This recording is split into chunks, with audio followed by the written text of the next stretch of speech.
Hello there, and welcome to Pink Milk, your Star Wars podcast. Hello there, and welcome to Pink Milk, your Star Wars podcast for us Bobby Brady's. And those of us who are Bobby Brady'd to you. That didn't work. The Bobby Brady thing. Hello there, Pop. Hello there. How are you? I am well. How are you? I am feeling super duper driving my Mini Cooper, so you know I am satisfied because I did it again. Oh, I'm full of pride, Brian.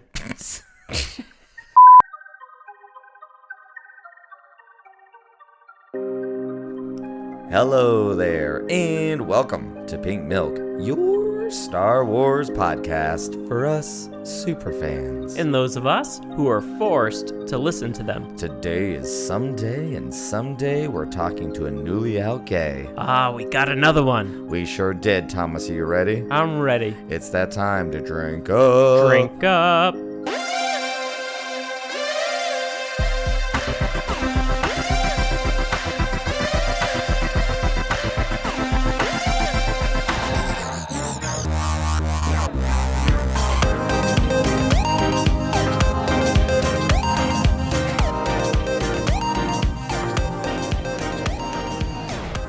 Hello there, Pop. Hello there. How are you? I am well. How are you? I am feeling super duper driving my Mini Cooper, so you know I am satisfied.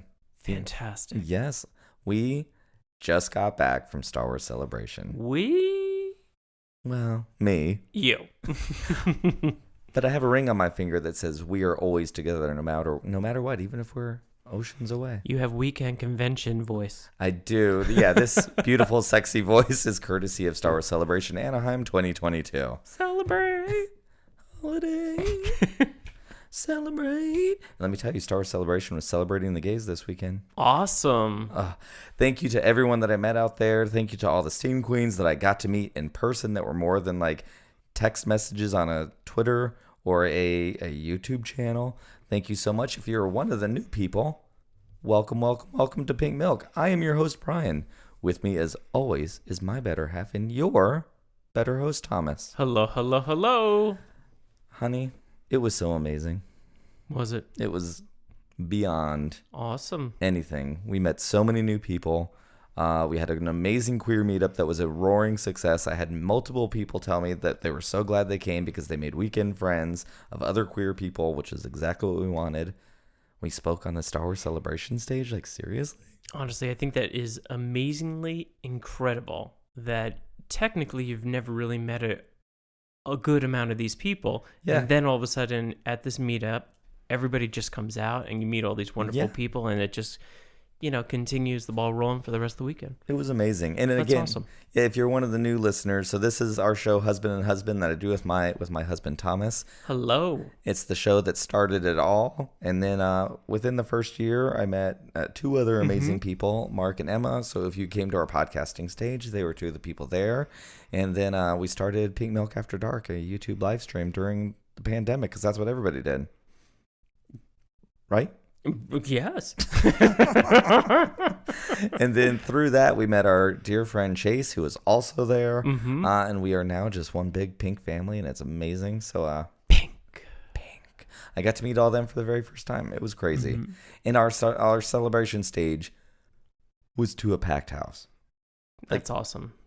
No way. I went and saw a few panels before, and I was really nervous about it. Obviously, I think anyone would be.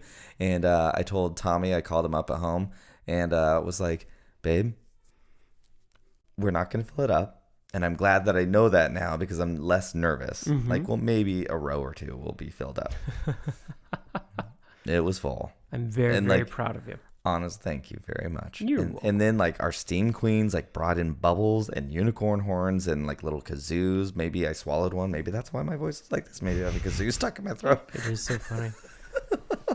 If you're It's like you just came back from a rave or something. I don't know. So I'm like 0.5% sexier than this normally, but like, 0.5%. I think I might start singing Betty Davis eyes. I just feel like I sound like Karen Carnes. Oh God, I love that song. That song's so good. But if you're one of the new people, thank you so much. I was like stalking people on the floor and was handing out buttons and stickers. I saw like the slightest rainbow. I'm like, girl, we're the same. And I was handing it all off. It was great. I feel overjoyed. I mean, I was up. I didn't go to bed until like 2 o'clock, 3 o'clock every single morning. It was crazy. And I didn't drink for 2 months leading, or a month or two, whatever it was. I didn't drink for a long time leading into this and made up for it, babe. And just in case anybody was wondering what I was doing this past weekend, I was home taking care of the 3 children and the 2 dogs. You're welcome. I think it's safe to say I had a better time. You know what? I feel as much as I love them, all 5 of them, I think you probably did too. You know, it was a busy, hot weekend. We have 3 kids that we love dearly, and when I came home on Monday, it was my birthday. I turned 43. Like, what a great close to 40. Happy birthday! Thank you. What a great close to 42. We went to lunch, and then our youngest son Michael, Daddy, I have an entire day planned for you.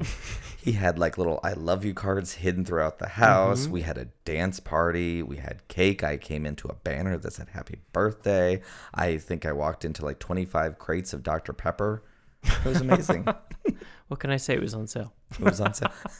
I also came into all my Amazon packages that I bought right before celebration, where I also spent too much money. So, you know, my husband is like faking through a smile right now to pretend like he's not mad at me. I was very excited. You're welcome. So I just put them on the table and pretended we gave them to you. Here you go, hon. Oh, I love it. All right, so this is coming out right on June 1st, the start of Pride Month 2022. This is so crazy. Wow. Every June, we do a series of Pride episodes where I interview, personally, Bryan interviews other queer people who are in the Star Wars fandom or like Star Wars or on Twitter, might not be on Twitter, people I meet along the way, and they share their stories. So we are not going to be talking about Obi-Wan Kenobi this month here on Husband and Husband. Tom and I are going to talk about Obi-Wan Kenobi when the whole series is done. As like a little recap. We're going to visit back to Tatooine because like Star Wars, we always go back to Tatooine. We do. But that's no shade because Tatooine's my favorite planet. I love it. So we're looking forward to that. We are going to be reacting to the Obi-Wan trailers every Friday night on YouTube, where you can join us in the Steam Room, a.k.a. Chat Room. That's not fun to say. Everyone has a chat room. We're the only queens with the Steam Room. Towels are always optional, as our friend Alexandria always says. So head over there every Friday at 9:30 Eastern, and you can meet all the people that you met on the podcasting stage if you're one of those people that filled up the room. And if you were one of those people that filled up the room, thank you. It was amazing. Thank you. The love, the energy, even the people that I didn't know yet, like it was there. And I love this community. I love the people that we've been able to meet here all weekend, especially Chase and I.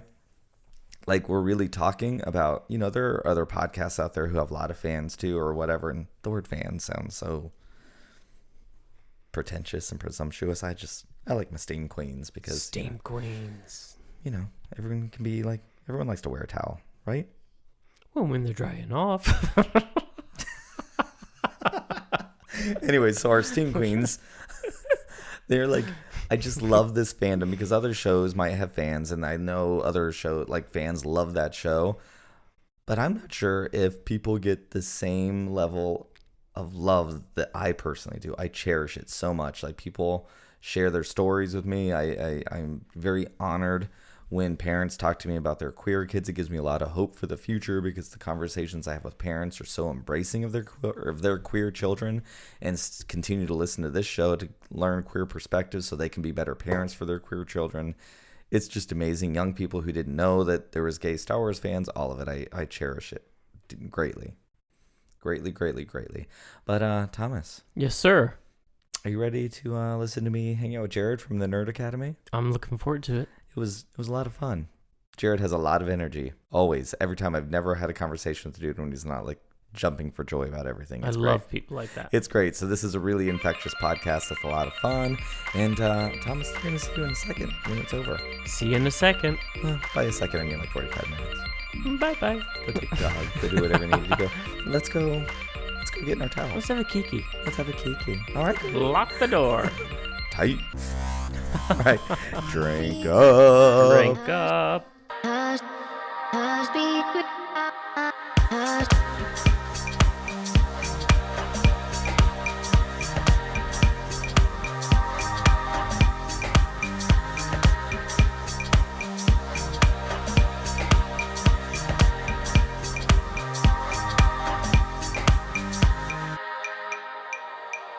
Hello there, everyone, and welcome our friend Jarod. How are you, sir?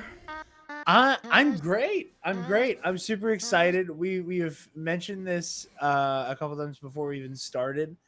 This has been a long time coming. Many scheduling conflicts have prevented this from coming to fruition till now. I work Friday nights, and that's when you guys do all of your cool stuff. I'm assuming I can cuss. I'm assuming. Yeah, sure. Let's do it. Okay. Okay. Yeah. That's what you guys do all your cool shit. And I wasn't sure. And I like to double check. And it never works out the way it's supposed to. Uh, but I'm here. I'm queer. Love it. Let's make it happen. Let's make it Newly fun outly again. queer too. I'm excited to get into that. Yes. But it is nice to see you in the steam room every once in a while on Fridays. You pop in and show your handsome face here and there. It's great. It's great. Yeah. Yeah. How do you Thank you. how do you as a content creator yourself, how do Yes. you enjoy live streaming? Because it's very different. I don't know. My brain is very I find myself very rarely streaming for like a mundane topic. Like I very rarely will be like, all right, this is the week's news, time to go live about it. Because I cover so much news with what I do. Normally, like when we go live, it's for holy God, the Obi-Wan Kenobi trailer just dropped, or we're going to be reviewing a movie, that like everybody was super excited to talk about. That's typically when we end up going live, and normally we have like a good like a few guests on, so we normally end up pulling off some of their people who come over. So there's like the occasional buck wild comment for a joke I do not get because I've clearly missed an episode of somebody else's show. Or conversely, when people come on my shows, they become unfortunately aware of some of our in jokes that I always forget to warn people about. For example, I anybody who's familiar with my online presence know I have a dark academic fascination with like the online far right, and a lot of that has manifested in me trying to cyberbully fandom menace people. A lot of that is I follow the people who follow the worst of the worst. And back in September when Alex Jones went on Friday Night Tights, and nobody was talking about it, and I was like, this is bad. Like, this isn't just, oh, gay frogs guy is on a stream with the guy who won't stop complaining about Qi'ra's bust. Couldn't talk there for a second. Like, this isn't just the surface level shit. Like, there's some bad stuff happening here. And then that was the first live stream I ever did, was like, pretending to be Knowledge Fight, criticizing, analyzing, going, here are the lies, here's what's going on. And then that made its way onto the worst side of the internet. But I believe through that stream, we picked up a new patron, a fella named Paco, who consistently like puts these goofy ass names on Patreon because he's at the highest tier, so that I have to say it at the end of every episode. And because Alex Jones is my, for lack of a better term, favorite lunatic, he keeps making like Alex Jones based names. And because of that, we've like slowly implemented like a couple Alex Jones clips into our like repertoire of drops. And like every time I play one of the Alex clips and someone isn't prepared for it, I'm like, well, I have a lot of explaining to do after this stream. Like, I promise I'm not crazy. I don't believe in anything this man says. I've been following the lawsuits very closely, and I know way too much about him, but I don't like him. He's a bad person. It's the truth though. Sometimes you forget, like like that there's new listeners coming in or something, you know, and you like, I'll still talk about stuff that was like a few years ago. I'm like, Brian, ain't nobody was listening to you 3 years ago. Like, no Oh one knows what you're God. talking about. It's like Cookie Cop for us. Like I'm somebody who just picks up this show randomly because thankfully, you know, we've had like, you know, Nerd Academy's had people like Comic Book Cast like signal boost us in a really big way. Yeah. And eternally grateful to Armin and Mitch and everybody over there for that. Um, but like our show ends with Cookie Cop. Every show ends with Cookie Cop. And Cookie Cop was a thing, was a joke on the show before I did the Nerd Academy stuff. And it's just like been this reoccurring bit that has like made its way onto 3 other podcasts now. You know, That's where great. other people have like running bits with Cookie Cop as well. You know, Cookie Cop's like the Thanos of the Nerd Academy. He's just this sword of Damocles hanging over everybody. I love it. All right. Question. We've been talking a lot Yes. about your show. Who are you? And what's your show? Let's get into that a little bit for anyone who may unfortunately not know. Thank you. I am Jarod Bachman Stubbs. I go by Jarod the Dark Jedi because it sounds cool. And it rolls off the tongue better than Bachman Stubbs. And I host and produce all of the shows over at the Nerd Academy podcast. We have a smattering of different shows. We cover all kinds of nerd stuff. The main show, the Nerd Academy podcast, is entertainment news in general, mostly centered on comic book movies and stuff like that. We have Knights of the Nerd Republic, our Star Wars show, movie club. Every month we pick a different theme or something, and then we just, you know, operate within that. And then we have the number one contender, a show that covers the movie trivia Schmodown. We also have a show called Campus Life, which is just a conversational one, but that one's been it hasn't been easy to make the schedules align for Campus Life in a Stone's Age. But yeah, lots of content coming out all the time. All the time. I don't know how you do it. I have no idea. It's impressive. It's really, really impressive. Thank you very much. No, sorry, I didn't mean to cut you off. Yeah, no, I run two things, and I feel like I have no time. And one of them is a podcast that I joke around because I don't think it ever sounds like it, but Tom and I will sometimes spend like 3 days recording a 40-minute podcast because we just Everybody don't have does time. it differently.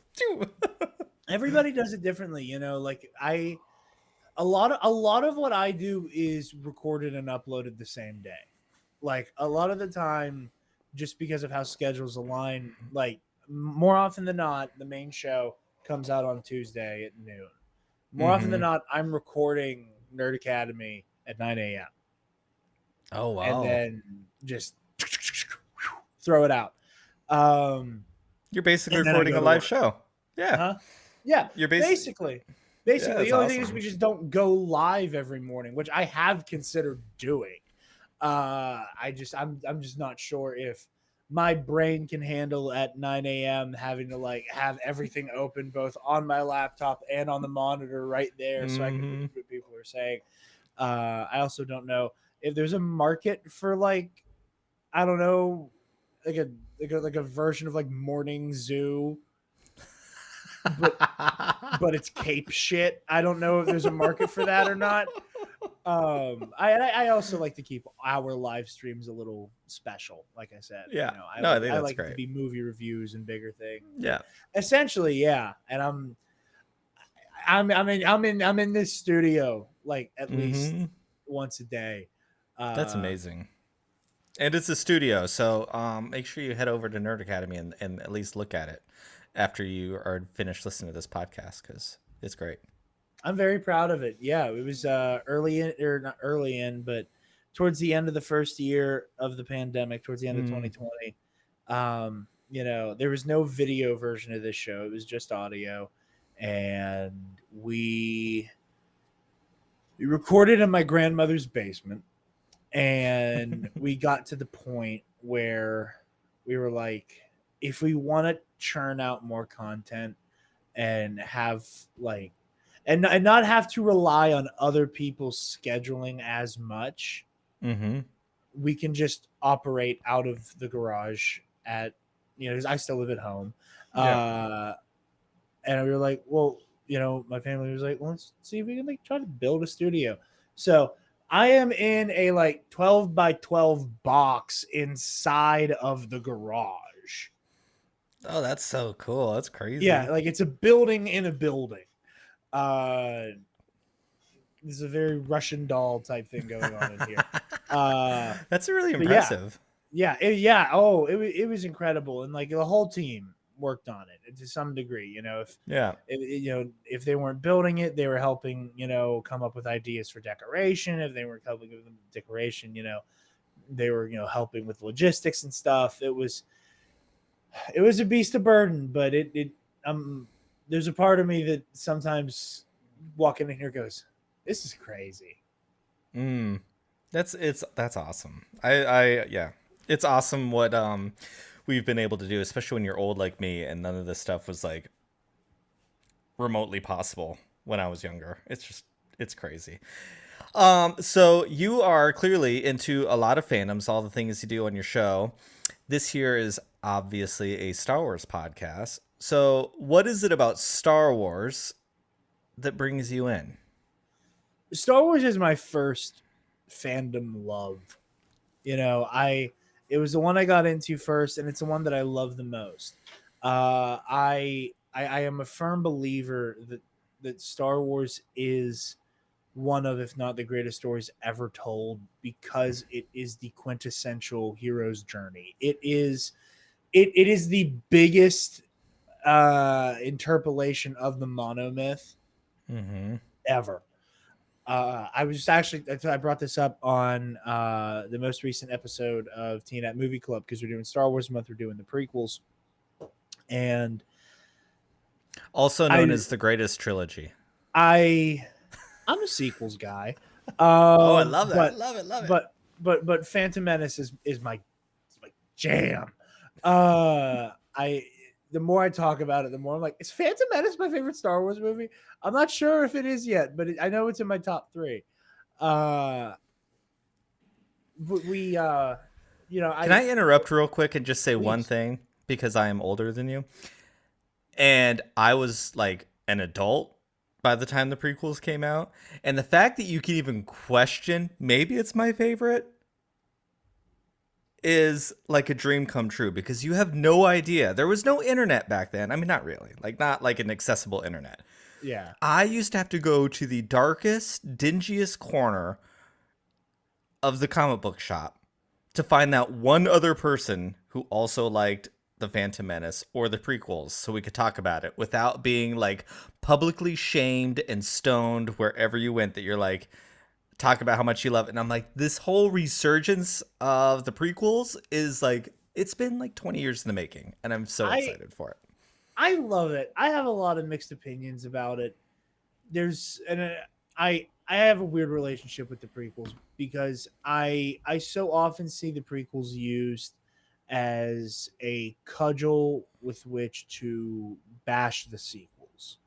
Mm. And there's a part of me that is so burnt out by by the types of people who just endlessly rip on the prequels, who endlessly refuse to engage with that story on Mhm. the most bad faith level.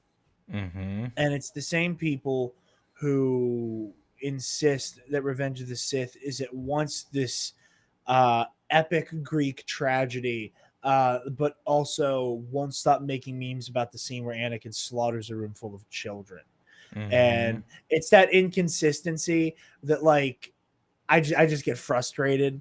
And Mm. I like everybody keeps talking about, oh my god, Ewan's back, oh my god, Hayden's back, and I'm like, and then the people I enjoy talking to about that, I am sincerely excited with, and then I see the same people who bully Daisy Ridley off the internet, who bully Kelly Marie Tran off the internet, who, you know, say the dumbest shit consistently, talking about how excited they are for Hayden. there's a part of me that's like, no, you're just excited because this is the movie that came out when you were a kid, and like, I don't care about your opinion, and you're actively Yep. making this less fun for me. And I don't know, it's super weird, and I almost find myself sounding a little gatekeepy when I express that feeling, and then I immediately want to walk it back, because there's a part of it's like, no, you don't like Star Wars, you like lightsabers, you don't, and I don't like sounding like that. I vehemently, like that is the number one thing we talk about with the Nerd Academy stuff, is that there is no threshold for fandom, and it's something that we're super proud about, is that, like, all of us, all, like, especially when it comes to the Star Wars stuff, come from very different perspectives. Yeah. Like, I am the Raised on Legends Mm-hmm. sequel defender. We'll die in the streets fighting about The Last Jedi and Yeah. why it is a masterpiece and is the best Star Wars. Like that, like I will die on that hill any day of the week. But I'm also somebody who could teach a course on galactic history and legends. Yep. And there's not a lot of people I've encountered who are, who are super familiar with both of the canons, but like land on the sequels. A lot of the other people are, don't mind the sequels. They're not their favorites. They have their complaints, and sure, I do too. But they're less, will die in the streets over The Last Jedi. We have Yep. some people who are this fun middle ground of casual, but are surrounded by lunatically hardcore fans that the hardcore has rubbed off on them. Yep. And even like, sometimes they'll be like, I can't remember the numbers of the movies, but also know every member of the Jedi Council because they spent too much time around me.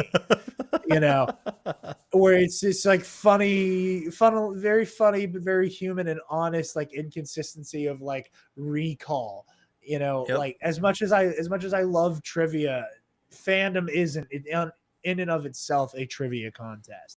But yeah, no, I've loved Star Wars ever since, for as long as I can remember. Star Wars: The Legacy Revealed is that documentary I watched literally every day when I was in 4th grade. It was on our DVR, and I watched it, and I was so fascinated watching people dissect the, at the time, 6 Star Wars movies Mm-hmm. for the real world philosophy, real world history, and real world mythology that influence Star Wars, and how you end up with characters who are this very interesting, to steal Alden's word, tapestry of different motifs and archetypes and cliches. With Anakin Skywalker, you have a character who is both a savior messiah character, who is also built on the backbone of like a Lucifer type character. Which there aren't a lot of stories that your Christ figure is also Lucifer. The fallen angel is the savior is very rarely like a thing that you kind of slap together. Yep. Luke Skywalker is the quintessential, hero's journey figure that not retroactively, but eventually gets to become a very complex character by the time of The Last Jedi. Obi-Wan Kenobi starts out the quintessential, elder wizard mentor character. And then George Lucas had the stones to go, okay, so we're going to take this character whose only real competition in terms of being the ultimate I'm your old man teacher is like friggin' Gandalf. And I'm going to make him this young, naive, kind of a square, and then Kind of. move him. Yeah, kind of. And move him forward from there. And then you get to see him grow into this war weary, elder wizard type. Like, Star Wars is just this rich tapestry of archetype, and I love it for that reason. And every time you get like a new flavor of hero or a new flavor of villain, in Star Wars, it just fills me with joy. You know, I Yep. think the Disney era, you know, it has its issues. I won't pretend that that's not the case, but the story has never been this rich, and there has not been this many people just throwing their full weight into it, and We, it's you know, perfect. some of the stuff that I think is not talked about a lot with this new era of Star Wars is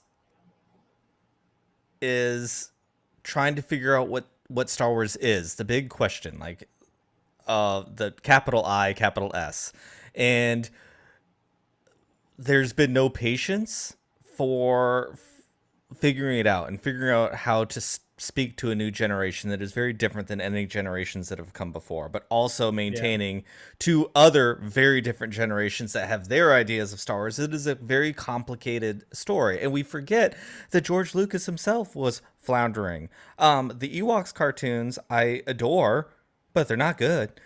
The Droids cartoon, I adore, but it is not good. The Ewoks movies, I adore, but they are not good. Like, he was trying to figure out what is Star Wars outside of these three things. The first yeah, season, the Clone Wars, the original movie, I adore, but it's arguably not great. The first season of the Clone Wars series, not the strongest of the series. Like, he was figuring it out too. And look where Clone Wars ended up. It's the greatest thing. But yeah, like, I think Star Wars is so personal.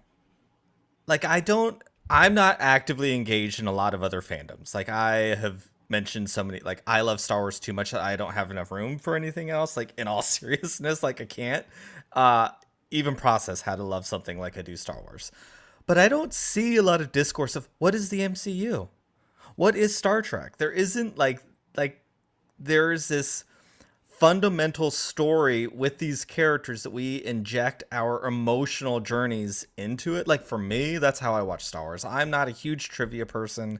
I don't really, you know, the longer I've had a podcast and have been making Star Wars content, it's changed it a little bit how I look at it, you know, but it's always been a very personal journey for me to figure myself out, because that's just how I was able to ask myself the questions. And I think it's that way for a lot of people. And it's yeah, connections to things. We always like to go back to when I was a kid, but I think it's more than that sometimes. It's like connecting us to who we were at different times and allows us to change, because all of the characters in Star Wars change, and it's like permission to grow. But it speaks to such a basic human level that I think things in Star Wars seep in without even realizing they're seeping in. And that, like, for me is why I love it so much. yeah. It's just, it's so great. No, I I want agree to, with you completely. Yeah, yeah, I want to circle back to something else you said, because it is Pride Month, and you're introducing our Pride Month series this year. very very proud for that. By the Yeah. way, thank you.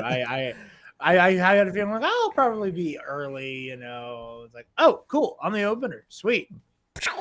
Way to go. um, I think from my experience, Yeah, someone who was a child when the original trilogy came up, right? A lot of people identify as that. I love the prequels. They are my favorite trilogy. Always have been. Like I love them. I think they are so good. I think they are masterpieces, and I think for me, when people like try to put on storytelling things in Star Wars, it doesn't work. Star Wars is its own wholly unique thing, and you can't compare dialogue from this movie or that movie. You can't, for me. Like, yeah, I think the prequels are so Star Wars. I think the romance between Anakin and Padme is so Star Wars. Is it clunky as all hell? Yeah, but you know what? Stuff in that far galaxy far, far away is always clunky, and it's just the way it is. And I am much here for it. clunky. Like, Yeah, yes, I'm here for it. But you had said something about the Christ figure also being the Lucifer figure. And when the prequels came out, when I was like, we started hearing all about it when I was rounding out high school. And yeah, they came out right after I got out of high school. I had moved to Texas and then ended up coming back. And I moved to Texas to come out. And I ended up coming back because it was not going well with my family. And then the prequels came out. And it redefined who the Jedi were for an entire generation, because the Jedi in the prequels were not the Jedi that we thought they were. And I love that it challenges us like that. And it really, the prequels, which is probably why I think I adore them so much, really helped me process being queer and what that was going to look like, because I was able to identify with this child who was the perfect kid. I was always really well behaved in school. I'm a pretty like straight-laced and straight narrow kind of person, and I was always the golden child. I was the golden student. I was the golden everything. And then I came out and I lost a lot, because all of a sudden I was a sinner. I was all of that. And from my experience, a lot of those judgments stem from the church, whatever church you want that to be. And the church we are brought up to look up to is this moral compass. And as a child, I brought myself up, let me put it that way, to look up to the Jedi. Luke Skywalker looked up to the Jedi as his moral compass for something to turn into. And I felt that way. And then here was the Jedi Order messing up. And I was like, oh my God. And I felt this very strong parallel between the Jedi and blanket statement, the church, encompassing many different religions, but the church. And how the church influenced the government. And then we find, and in the Sith, another side of it, that very much influenced the government in that galaxy far, far away. And I was like, this is what's happening. I was brought up saying that Jesus, the church, was going to love me, but then I'm different, and now they don't. And that's literally what happened to Anakin.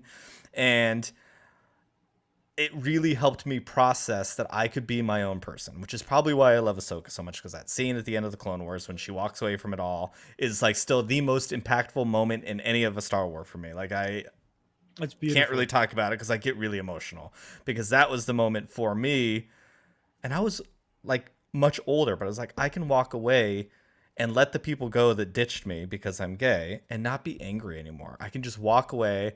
I can have a disagreement with the church or the Jedi, however you want to look at it, and not hold content against them anymore. Like, it's draining. It's really, really hard to like not to carry all that. And I was like, oh, it was great.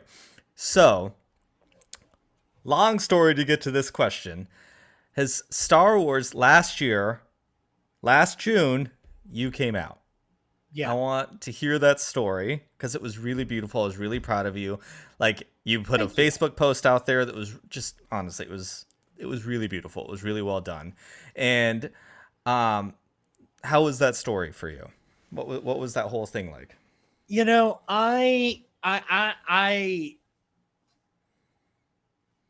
I have the privilege of coming from a family and an upbringing that the first time queerness ever even came up when I was like this fucking big, and I was like, what's that? And my mom went, my dad and I love each other, right? And I was like, yeah. She's like, those two guys love each other. And I went, oh, that's weird. And she said, no, it's not weird. I was like, you're right. Weird wasn't the right word. Different, but basically the same. Yeah, cool. Has always been that.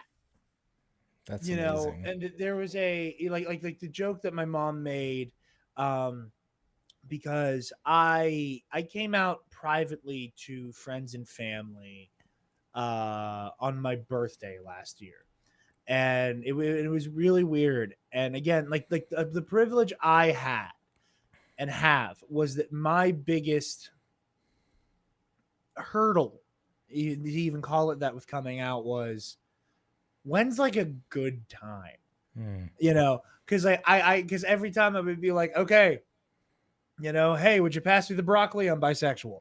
It was like, that's what it felt like, where it's like the only other times I had like everybody right there, we're all eating dinner together, and it's just, just kind of out of left field. And I was like, okay, it's my birthday. All eyes are on me anyway.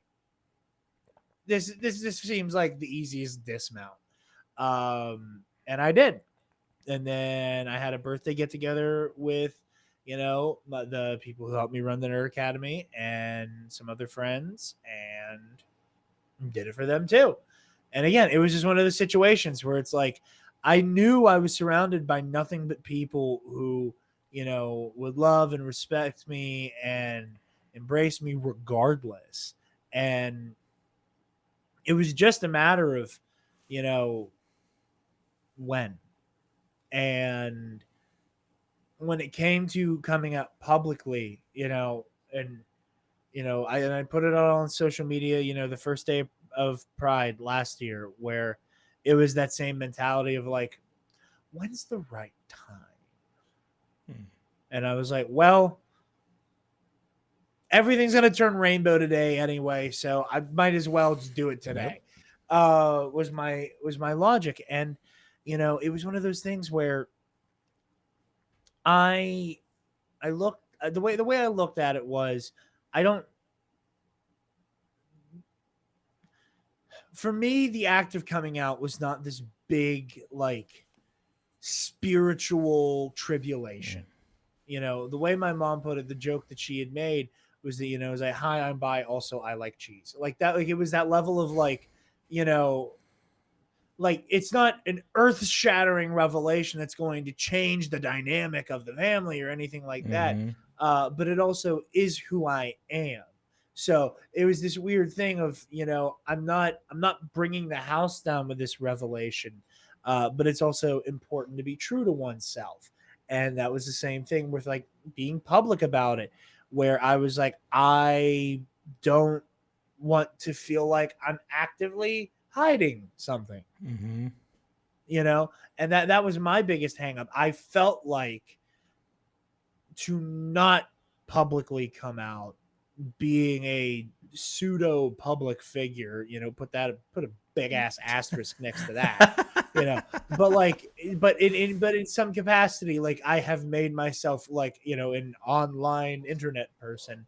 And with how often I am showing my face and voicing my opinions on things, uh, I felt like it would be disingenuous, and I would have felt like I had something hidden. And I didn't like the prospect of that. I think that's sorry, what were you about to say? yeah, that's something that I think really almost its own almost exclusive queer feeling. Like that we have to share that, otherwise we might feel disingenuous. And I I am always so impressed with people when they come out. Like I didn't do that. I just moved and I was somewhere and I was just gay because I didn't want to come out. I didn't know how to come out. I just didn't, it was also a very different time. It was the 90s and Yeah, but that's like, absolutely. and then again, like the internet didn't exist. Social media definitely didn't exist. So like thank you for sharing that, because also for like older people, it's a thing that we controlled who we came out to, and it was only our little circle. And now when you come out on social media, especially if you're a content creator, you're any sort of internet face, it's a much bigger ripple. And Yeah, I was just gay when social media, I was with my husband when Facebook yeah, first really started. So like there's no like internet world that doesn't know me as gay Bryan. And yeah. I that's got to be overwhelming, intimidating, and the idea of how to do this, when to do this. I don't want it to come across as disingenuous, but I also like that's just, it's overwhelming. And a lot of people don't have to do that. They're just, their biggest things is I have a girlfriend or I have a boyfriend. And like, how do I share Yeah, that? and again, it was just it was there were so many strains to it. And there was also a part of me that was like, is my platform incredibly big? No. But I also kind of had a moment where I was like, once I'm out, you know I like so many of the people who do know me and do know of me know me as the guy who on a daily basis like goes to war with the Phantom Menace. Mm-hmm. Know me as the guy who is, pardon me, alarm is going off, my bad.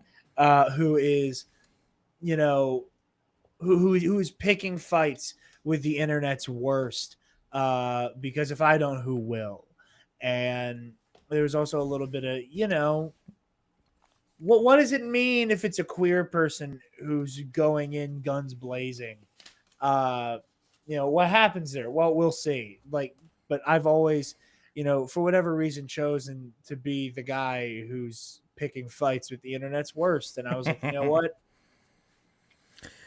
If I'm already here, if I'm already on the, you know what, y'all already calling me all kinds of, simp, beta male, cuck, shill, Yep. what's a new pejorative at this point? So there's a little bit of that as well. It's again, like I was not on social media a lot before we had the podcast. And I've been pretty, again, I talk about this a lot, but when Tom and I first started, I thought the thing that would have caught on was that Tom was a casual fan at best, and he was forced to listen to me talking about Star Wars. Yeah. And I came from such a generation, and this last few years has really, I'm putting on different sunglasses, I think, than I used to see the world, because again, I share this a lot, but the majority of our listeners identify as straight. And I am like, but the podcast became known as a gay podcast. And I didn't know there was other queer podcasts, Star Wars podcasts when I started. And I don't even know how many there were. There are a lot more now than there were even in the few years that we've been on. And it's great. But I was in such a world that you kind of had to hide it. Like if I wasn't in a gay bubble, it wasn't really talked about. And not out of shame, because I've never been that at all, but it was just like not talked about. And now I get to talk about it, and then people like come to it for that. And it is still like, I'm still like, I really can't wrap my head around that. It is such a 180 from what is so permanently ingrained in my mind that I wish was not there. And I work really hard every day to like ditch some of that stuff. But to hear people like you who can come out, who are fortunate enough to live in such a wonderful house that it's even, you could just do it. Hey, it's my birthday. I'm going to do it right now. It's all about me anyways. And like almost have that confidence to say, I'm going to say when all of the eyeballs are on me, I'm not going to go in this little corner and tell just this one person. And then this one person, out of fear of what might happen, it was like, boom, we get this over with all at once. And then have a friend group that you could do that same thing, and bang, it's just like, I'm going to drop 1 or 2 bombs and here we go. And I'm just going to get it done. And I think that speaks so highly to who you are and the confidence that you have in yourself, that is really, really, really admirable, and incredibly difficult. I feel like you're downplaying it, but it is incredibly difficult. Or maybe you're really, really lucky and it was not difficult at all, but that is a rare thing. That's why I will always say I'm really lucky. It wasn't difficult. There was a little bit of nerves there, but like, yeah. I knew at my core, it's, I knew at my core, it was like, I just got to figure out, and not falling all over myself way to say this, and just be like, hey, all of y'all are here right now, so yep, we'll just do this. Parents, there's a lot of parents that listen. This is how it's done. Raise your little ones to be able to, and whenever they come to you with whatever it is, let them come to you with it. And have that confidence. Like, props to your parents, man. Make sure you go tell your parents, as an older queer person, that I said thank you for raising like another generation, that it's a lot easier. Like, it's amazing. I will share that with them, and The weirdest thing for me is that I this is gonna sound so weird. I spent so long being one of those allies that were I will follow queer folk into hell like on Mm-hmm. every issue all the time. Mm-hmm. That I've had this like weird surreal moment of like I don't know. I'm in this weird place, especially when it comes to activism and speaking out on issues and things like that, where I feel like because I spent so much of my life, as the thinking at the time straight ally, that Mm-hmm. like I'm not very quick to weigh in on certain things because I'm like, like my life has not been a battle to be Mm-hmm. by. I was somebody who was straight, thought they were, then went, oh, no, no, no, I gotta update that. I gotta Yep. update that. I gotta let people know. Yeah, that's not that's not the situation anymore. And then it happened, and then I was done. I haven't had anybody like attack me on that level on the internet. And again, Mm. I go onto the front line to pick fights with the bigots Yep. because I just it's like that TikTok. People think I fight to save the day, and really I just like to fight. Like that stupid meme that was all over TikTok for a Yeah. while. Or like and on some level that's not entirely accurate, but on another, it's fun to Kind of. cyberbully racists. I get a little bit of a kick out of it. That's my toxic trait. I thrive off of conflict. I get Mm-hmm. I understand Darth Maul to a certain extent. I understand that crazy little angry man, but I but even dealing with those people, like I have not like they've not come for that yet. So Mm. I haven't even dealt with like a passing cruelty, or Yep. homophobia or biphobia or whatever. Like, I've not had to live this as a fight, Yep. you know? So I like Feel good whenever like about there, that. and I'm incredidly blessed, and Yeah. I'm incredibly blessed for it, and I'm never gonna act like oh, woe is me. I didn't, Mm-hmm. people don't regularly call me an F slur, but but by the same token, when there's like discourse, and I don't know how to weigh in because I still feel like I'm to a certain extent, you know, the straight doofus who's very like, I Yeah. support and I will follow you, defend you to my dying breath. I still feel like that guy when I try to weigh in on that kind of thing. Like again, I'll call attention to it. Whenever the new Kendrick Lamar album came out, and everybody was talking about Auntie Diaries the next day, I did not know what to say Yep. because I've made it no secret that Kendrick Lamar is my favorite rapper of all time. And I'm coming up on a year of being queer and out. And he made this song that is like so clearly meant coming from a good place. that is like that has good intentions baked Mm-hmm. into it, and is so sincerely meant to be uplifting. And maybe he didn't execute it as well as he could have, and maybe he could have stood to have a couple people on over his shoulder like helping guide it.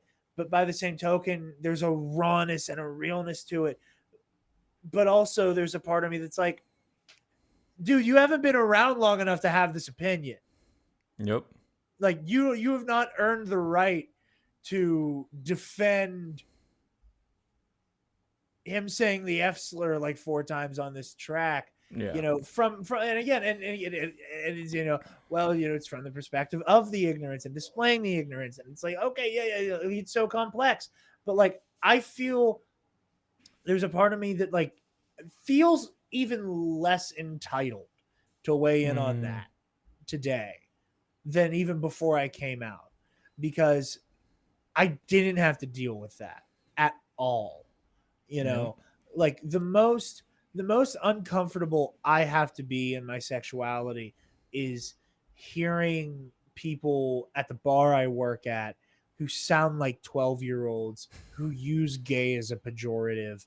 Yep. And when I make fun of them for it, like, oh, well, I don't mean it like that. And it's like, okay, but that's what you're saying it as, and I like that's the most I have to deal with. But I did that before I was out. I Yeah. did that before I even realized I was bi. So You there's like this know, weird smattering of like I like again like that the whole Auntie Diaries gate could not have happened at a better time where like for a better example for me to distill yep. like that's the weird space I feel like I occupy where I don't feel like a full-throated entitlement to weigh in on these kinds of issues. Like, people go like, well, you shouldn't have said it. It's really complex, and I don't know. I have a weird relationship with it. Yeah. Well, a few things. One, you did have to live with it because even if you weren't out to yourself, clearly somewhere in you knew that's what it was, and you still read and you still saw all of those things. So they did have an effect on you, regardless if you know it yet or not. And that will start to sink in at some point for you because you're always this way. And so you Yeah. did live through it. You did live through it. And that's just a journey that you'll take yourself on and question those things at some point in time to be like a gay dad here. Like, well, but the other thing with the internet, like, I think even like 2 years ago, I was like, oh, my Twitter experience is so great. We don't have all of this stuff, and now it's not that way. I still feel very lucky in as little as we get. But as the show grows, we become more popular. Our Twitter following gets bigger. There's more and more of it. And sometimes I know myself, I can be a little antagonistic. I know if I say Boba Fett is gay or Darth Maul is gay, I know who I'm poking at. And that never bothers me because I'm like, I willingly put myself in this situation so love I that can't. It's always dude bro favorite. Oh, yes. Too. Oh, Every time I Only. see a thumbnail, it's like why Darth Maul is gay as shit, and I'm like, yeah, he is. Yep. Yes. But it's like when I knowingly put myself in that situation, I feel as though I have no business getting mad at what I invited into my door. They're jerks, don't get me wrong. I'm not like excusing their behavior, but I kind of opened the door and allowed them to come in, right? There's an open challenge to people who are admittedly assholes. Yeah. Yes. However, when I put out a show, and it's really almost only YouTube, so I haven't figured this out yet, but like if Tom and I are talking about being queer fathers, and then they start chiming in with your kids should be taken away, all of that, I'm like, that's when I get upset and I get angry. I'm like, I didn't invite that in. I know the difference. Again, I'm not going to get mad at you over here, but I will get really ticked off there. And I still leave it all up. And I know, like, I have had queer fans get upset that I leave those things up because it is hard to read. I respect that. But for me, I leave it because I still hear almost every day that doesn't exist anymore. Marriage equality passed it. And I'm like, no, I get in your straight world, you don't want it to because it makes you uncomfortable. Also, straight person, don't tell me what it's like to be queer. I don't need that. It's your turn to listen. And I'll listen to you. Like, I'm not trying to shut those doors, but it does exist. And that's why I leave it there. And again, I have chosen to leave stuff there because I recognize that a large portion of our listenership is straight. So they don't see it. So if they start to see it, and it's not just me saying it over a microphone, they're like, oh, shoot, really? Like, I think there's power in that. However, it can be difficult sometimes as a queer content creator because this sounds so privileged to say, so please just hear me out. I'm not trying to be all arrogant anyone, but like there is a pressure that because we're a queer podcast, we are now speaking for all queer people. And that pressure from my experience has not been from straight audiences. It's from the queer audiences. Like, it's the queer people. I can't be overly sexual on After Dark because ace people might be listening, or I didn't say enough about this over there. I don't weigh in on this enough, or I don't weigh on that enough. And this is like, it's hard because I try to be as open as possible, but I'm still also just an individual. I can't speak for bi people. I can't speak for a trans person. I can't speak to an asexual experience. I'm not those things. I like to bring those people on and have those kinds of conversations because I can't speak for them. Exactly. As you're waving your hand. Like, I can't speak to that. I can hold a space for you. But there is sometimes this pressure of being queer that I now have to be the voice for everything. Yeah. And I'm at a stage in my life, I'll be 43 in like a week. I have been out since I was 18 years old.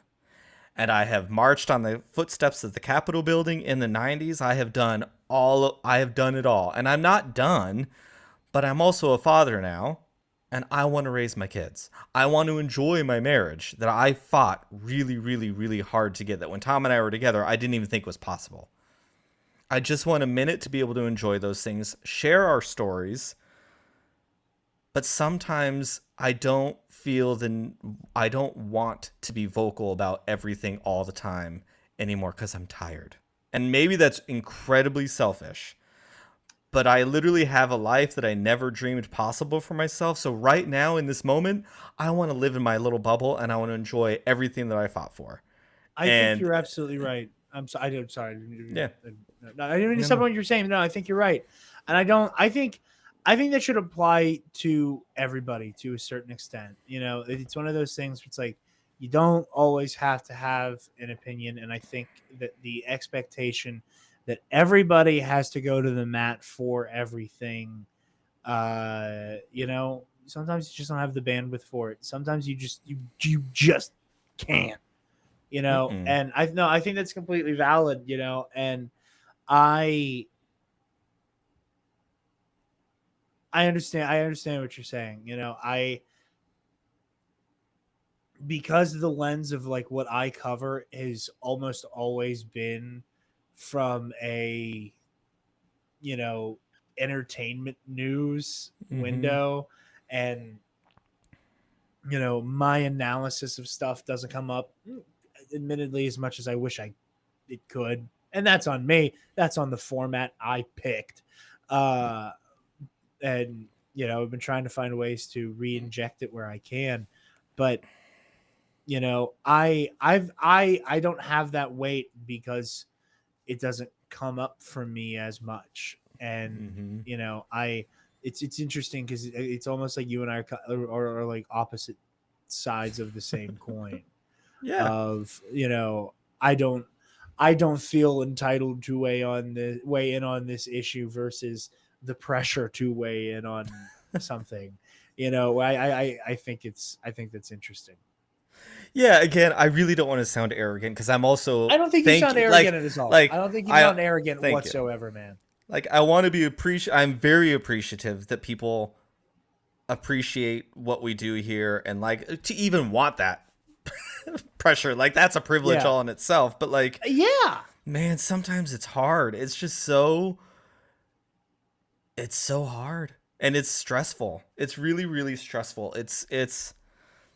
I don't know. It's just been most of my, I have fought for really, really, I have fought for a very long time. And then, not only did I have to fight through that, then we had to fight through the government, the state. We had to fight for our kids, and we had to fight homophobic judges. I had to fight homophobic social workers. I'm like, oh my God, and now it's not about me anymore. It's about my kids, and they've got stuff they got to deal with. It's about them now. It's my time. I had my time. I loved every minute of it. And now my time is for them. And that is where my focus is. And, but again, it's just an interesting thing in the conversations that we as queer people have. Like, to circle back to how comfortable it's been for you at this stage so far, anyhow, right? Yeah. Is makes me so proud because that's what I was fighting for. That's what I wanted. I never believed that I was going to have this life, but I was fighting for it for the people after me because it was just so far from what I could ever expect. But I'm getting to live it, and I'm getting to see people having an easier time. It's not easy for anybody. It's not, but it's getting easier, and that makes me really, really proud. And we're at this time where there is a lot of fights to be had. Don't get me wrong, especially for our trans siblings, Absolutely. like for real. But also, thank God we're even talking about it. Like I have, I have had friends in my life that was like, we didn't even talk about it in a gay bar. It was so like not even okay. So we're still making. We have loads to go, but we have come a long way. And I'm only 43. I'm not even old. But in Yeah. the 25 years that I have been out, I have seen so much happen that I choose to try to see the positives in things. And we're at this juncture where there is a generation. I'm gonna paint with very broad strokes here, people. This is like, but a generation that doesn't know what it was like to not have these things, and they're fighting really hard for what's next, but not looking at what has already happened. And maybe that's me being like old, and maybe this is what all 40, I'm now being the parent. This is what my parents sounded like, but I'm like, give it a minute and listen to people's stories because we have accomplished so much. And I want to bring this to one of the last little questions I have for you. I think it was yesterday at the time of this recording, that Star Wars announced their comic book, their Pride Month Yes. covers on their comics, right? And the discourse is at it again, and Target's doing their thing, and the corporatization of Pride Month.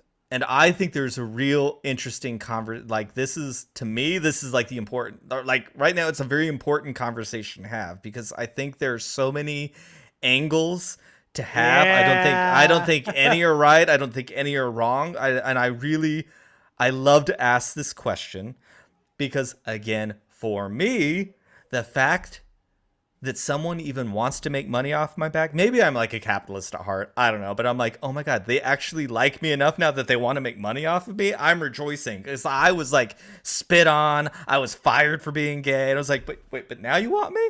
I'm just going to live in this. I'm going to live in it for a minute because F you. I thought I was nothing. And look, now I'm something. And that is probably a very backwards way, but for me it's like my backwards. little I think it's it's my exactly middle finger what you up. just said. I think it's exactly what you just said. I don't think there's a right or a wrong. For me, I am, man, I'm about to accidentally double the length of this show. I I am a leftist politically. Mm-hmm. I'm one of those people who, I like leftist as a general label. I like a little from column A, I like a little from column Yep. B, as far as socialism, communism, anarchism. A smattering of those things. Yeah. Rainbow capitalism as a concept, I think it's a double-edged sword. I think that any honest conversation about every company's logo turning into a rainbow and stuff like that have to be rooted in an acknowledgement of marketing Mm-hmm. and recognizing where the cultural zeitgeist is,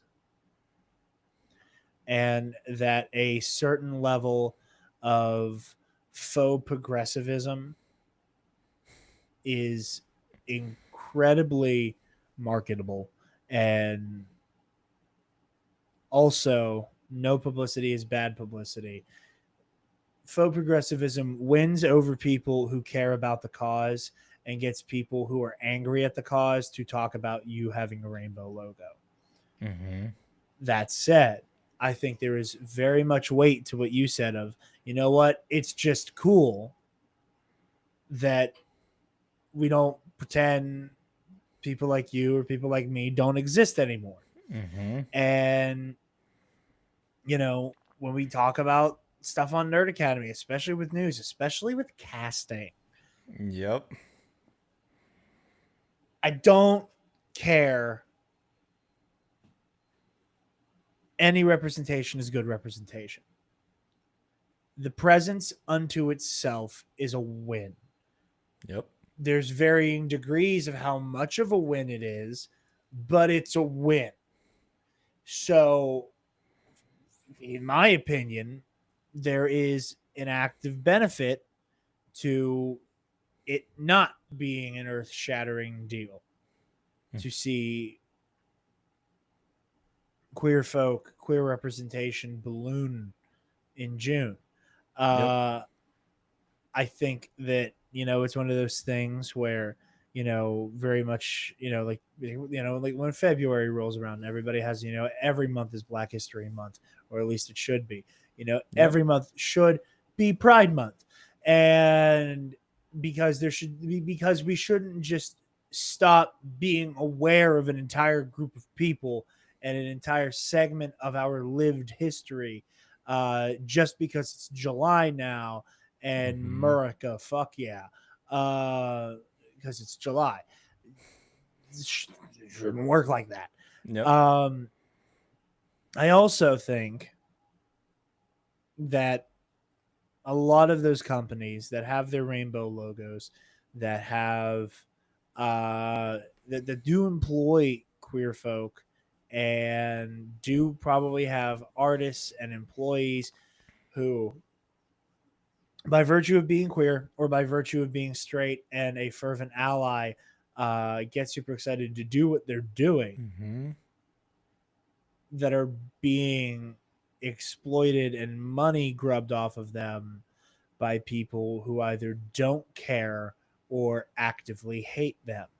You know, I think a great example is everything that happened with Disney and the Don't Say Gay bill. And, you know, I don't, everything, you know, Dr. Afra, the existence of Sister, you know, the amount of, you know, slowly but surely queer characters we're getting in the MCU, Disney's fifth first gay kiss, Mm-hmm. all of the, you know, all of those things, they don't go away and they don't get made less important. The amount of representation we have seen in, again, just the media made by Disney, your Star Yep. Wars, your Marvel, your whatever, does not go away because you have artists and creatives who sincerely believe in what they're making. Yep. But you have the corporate overlord who could not give a damn less, or actively dislikes it but realizes it's good, it's a good public face. You know, and I think there is a cold calculus at play that, you know, maybe it's part of a broken system. You know, maybe on some level it might be unfair to call Bob Chapek a jackass because of what they did. And it's like, oh, it comes with the territory. I don't Yep. necessarily think that's true, but but I can wrap my head around going, this is the political party that has my back with regards to taxes. Yep. And there is a very clear point A to point B of, if I throw money at you, you make it easier for my company to exist. But for you to make it easier for my company to exist, you also now get the latitude to pass draconian dark ages laws. Mm-hmm. And again, I get it's all about a bottom line, so I'm not surprised when I see all of these companies with rainbow logos donating to Ron DeSantis and Greg Abbott and all of these, scum sucking sons of bitches. But what else are they going to do? Like, Yep. obviously, and it's because the system is broken and evil inherently. But Mm-hmm. I think it is super complex. And I also I tweeted about this the other day. I said fuck rainbow capitalism, but also I like wearing colorful things. It's For a very like head empty take. Yep. I like rainbow patterns because I think they look cool, and I like dressing like I got like a Crayola box vomited on me sometime, and it's just that simple. Yep. I mean, I like to think in my mind that these things are on the way to fixing the broken system. That sometimes it takes the minority, the smaller person, to fight their way into getting a Pride Month celebrated at Target. And eventually that person's going to start climbing up the ladder, or that, person meaning a lot of people, to start climbing up that ladder. And that's how changes are going to come. Like, it's not, I know it's easy to say all the stuff you want to on Twitter. And it's great. Don't stop saying it. But it doesn't happen that quickly. But also, it happens very quickly. Because again, at 43 years old, I've been out for 25 years. And that might sound like a really long time to a lot of people. I mean, we have listeners who have not even been alive that long. But at my age, now looking back, that 25 years, as you wave your hand, that 25 years flew by. Like, it really flew by at the same time. When you look back, it doesn't always feel like it's flying by while you're in it. But there is something, in my opinion, about seeing Pride at a Walmart or at a Target or, Hot Topic, wherever and everywhere it's popping up, that normalizes it a little bit to someone. Oh, well, they have an end cap at Walmart. Maybe it really isn't that bad. Maybe it's really not that bad. Maybe what about that little queer kid who is growing up in small town middle America that knows they're queer? Maybe there are still parts in our country here in the United States that people still don't even know about queer people. There are such small towns that it still doesn't exist. It still doesn't exist, in quotes. But that queer kid knows that they exist, and maybe they can sneak in a Pride shirt and get to celebrate Pride and being queer in their own way, in their own town. And maybe not a lot of people around them know what it is. Or maybe, dad or mom or parent or whoever's raising you that might not even be supportive doesn't really know what it means. And it's their little act of rebellion. And it's their way to celebrate. And that's the only access they have to it. That might be the only access they have to getting those things. And for me, I try to think about those kinds of things, and again, I have our 3 kids that came through the foster system, that I understand there is a life in this country that I did not know existed. My worldview of what happens in our own country is expanded so much than I ever thought. And I think about kids who, it's difficult to say have the fortune of being removed from those houses because it's also a horrible thing, but who stay in some horrible places for a really long time. And that might be their only avenue. And it's very easy to hop on social media with your smartphone and say that it's wrong. But what about those people that don't? And there are definite aspects that it is wrong. I'm not over here saying boom, boom, boom. But again, for me, I think it's a step in the right direction. And sometimes to get there, it's just a constant battle. And for June, for me, like you said, June month, Pride should be all the time. But isn't it okay to sometimes put a magnifying glass on it for just a minute? Exactly. And party? Yeah. It's okay. It's okay to just it's okay. You know what? You have a birthday. You should matter 365 days a year. But you know what? That one day, all eyes are on you. So you know what? This month, all eyes are on us. And I'm going to party up. As am I. As am It's I. okay. But also use your time, use that magnifying glass to also maybe talk about some of these other things. You know, like there's Yeah. a way I've there's a way to fight loudly and aggressively, and that's really, really, really important.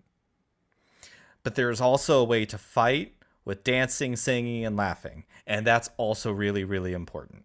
Especially right now, the mirror we have, it's weird, man. I have never not been politically active and conscious to Mm-hmm. about as much as I can be, even as a kid. Like I watched the news all the time. I was a weird Mm-hmm. friggin' kid, man. Uh, but the way that we have, it feels like we have both like jumped forward so far as you've been saying. But like now everything's back on the line again somehow, and it's Yep. and it's wild. And on some level, you know, It's scary is people what it people is. people are gonna say the shit they're gonna say either way. You Yep. know, it is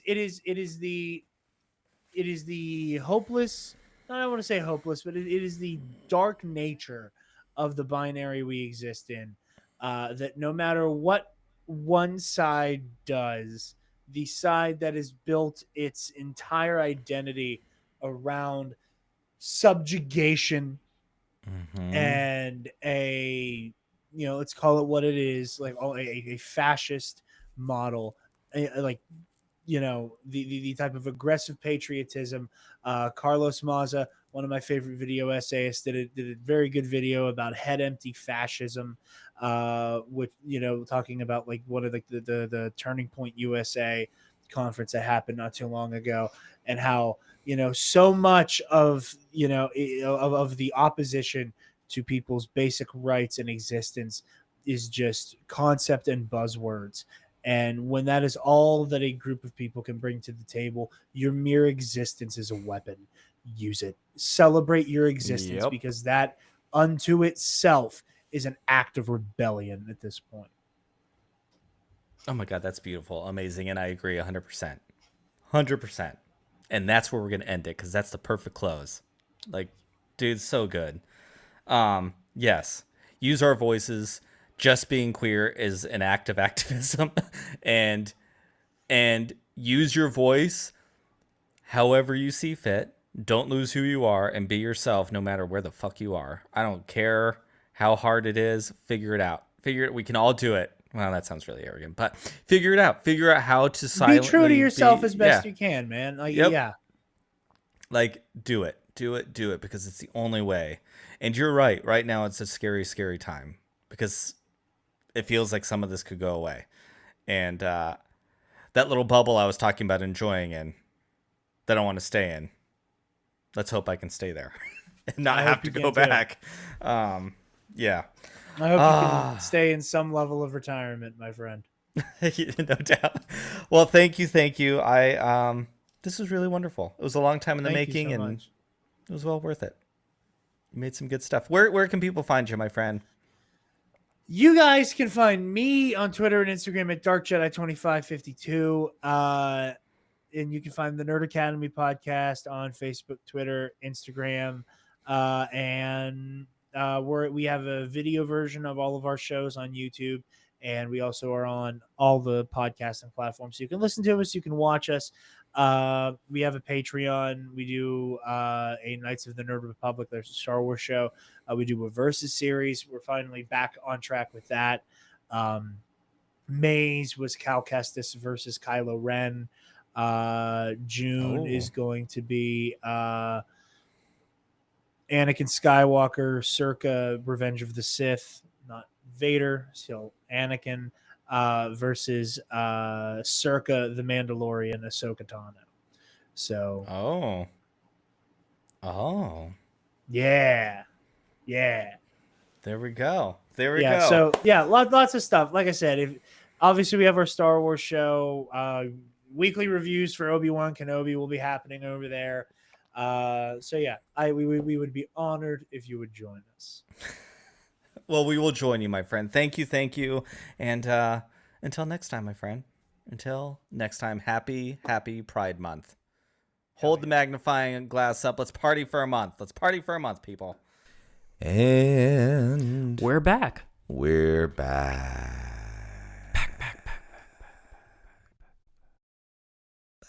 Back, forth Street and forth. boys are back. Oh wait, that's All somebody right, else. man. Yeah, don't go to the Backstreet Boys. And we Don't go can to the 80s. Oh wait, That was it was like the the 90s. 2000s. It was? I think so. Huh. Anyways, Oops. what I was gonna say is don't go to Backstreet Boys and we could be jamming out to some Aaliyah. Like there's one queen, and her name is Aaliyah. Aaliyah. Yeah. Back, forth and forth.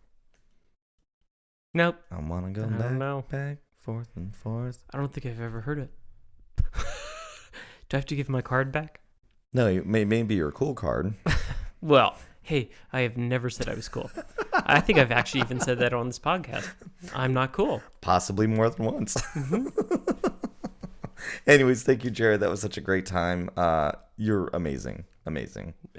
Very, very nice. Super Great guy. Yeah, super cool dude. Thank you for sharing your story. Thank you for sharing your stories. Thank you for coming out. Thank you for being so open and always being welcoming every time. And thank you for your time, most importantly. for 100%. Again, if you're new here, thank you so much. Welcome.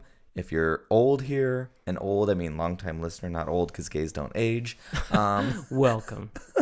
Welcome back. welcome back. To. Thank you for your support. Thank you for being one of the many people that helped us get to Star Wars Celebration. And really, thank you for helping us get to that podcasting stage. And then, you know what I didn't share, Thomas? No. On the closing ceremony at Mhm. Star Wars Celebration, Mm-hmm. they gave us a shout out on stage. It was incredible. Pink milk. Like, oh my God. Doesn't happen. That's amazing. I also got to meet Christina Ariel in real life, and she was the most amazing thing. Amazing. How do you meet a Star Wars icon at a food truck line? Only at Star Wars Celebration. It was so great. So thank you again for everyone for listening. You can follow me and the show on the interwebs at Serving Pink Milk on Twitter, on Instagram, and TikTok. Don't forget to join us every Friday night, late night at 9:30 Eastern Standard Time for Pink Milk After Dark, where we live stream about all the current Star Wars stuff going on. We have a great time. Gets a little saucy sometimes, a little racy. We got a Raylo, a.k.a., as she would refer to herself, a Ratlo. And then, like, 240-something gays and a young, beautiful NB, and we just have a good time. And the Sting Queens are great. So thank you very, very much, and until next time, Drink up.